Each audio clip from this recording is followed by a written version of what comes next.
My name's Albert Geigel and I'm the principal of MW Partners, Specialist Dental Accountants. Today we're going to talk about payroll tax and how it affects small and big dental businesses.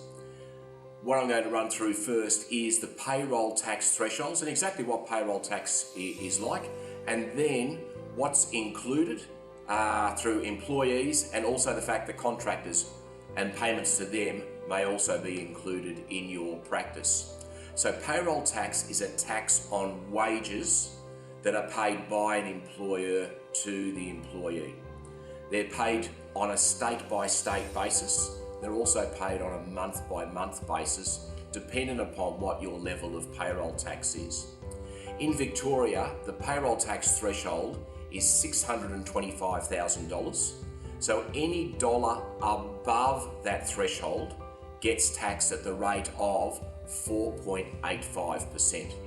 So once you reach that threshold, anything over and above that, you need to start paying payroll tax. In New South Wales, the threshold's higher, but the rate is also higher. They're at $750,000 as their threshold, but the rate over and above that is at 5.45%. In Queensland, the threshold's even higher again, so it would be a much larger practice before you get caught in Queensland. It's at $1.1 million with a lower rate than either Victoria or New South Wales at 4.75%. And just to round off the eastern seaboard, Tasmania is at $1.25 million as their threshold, but they've actually got a fairly high rate of 6.1%, and they've got fairly substantial grouping provisions that may mean that two associate dentists that are working independently may in fact be grouped, and both of them may in fact find themselves liable for payroll tax. Now, the wages that are included within those threshold levels are not just the wages that you pay dental assistants and receptionists and the like. It'll also include the superannuation you pay for them. It'll include any director's fees if you're being employed through that company as a director or you've got a spouse in there. So director's fees are also included. Any allowances that you paid go into that threshold.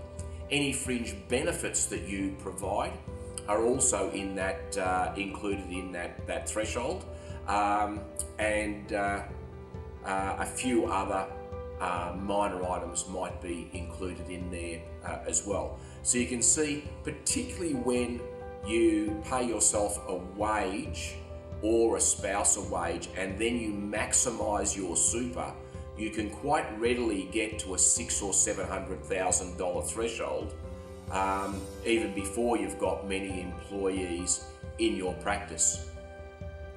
Worse still, contractors or contracting dentists that you employ may also be included. They'll be included because they're considered to be the same as an employee, where they are generating income for the business. And that's the reason for having a contracting dentist working for you, is so that they generate income for the business. The exception is if they work for you for less than 90 days in a financial year. Now, that's not full days or equivalents, that's technically 90 occasions. So what we say to most clients is, if you've got a contracting dentist working for you 2 days a week or more, they're likely to be caught. The other exemption is if a dentist or dental specialist is contracted to the practice and it's a service that the practice doesn't need for more than 180 days a year. So this may be a dental surgeon or an orthodontist or periodontist or something like that that does visit the practice on a regular basis, may go over the 90-day mark, but is under the 180-day mark, therefore they wouldn't need to be included. If you think you can get round those provisions by having the contractor employed through their own company or trust, think again, because that won't work either. The only other exemption is if they provide their own equipment, and that's very unlikely. You're providing the chair, the equipment and everything else that's there. So as a general rule, if it's a contracting dentist where you're paying 40% after lapse, that amount will need to go onto your payroll tax return, and you'll need to be paying that 4 or 5% additional by way of payroll tax. So if someone's doing essentially the same as what they would be doing as an employee, they're going to get caught under the payroll tax provisions.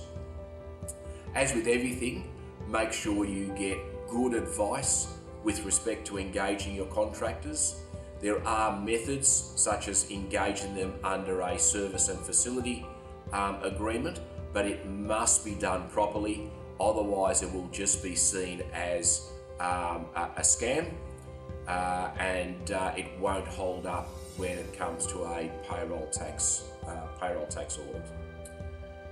That's all for me on this topic.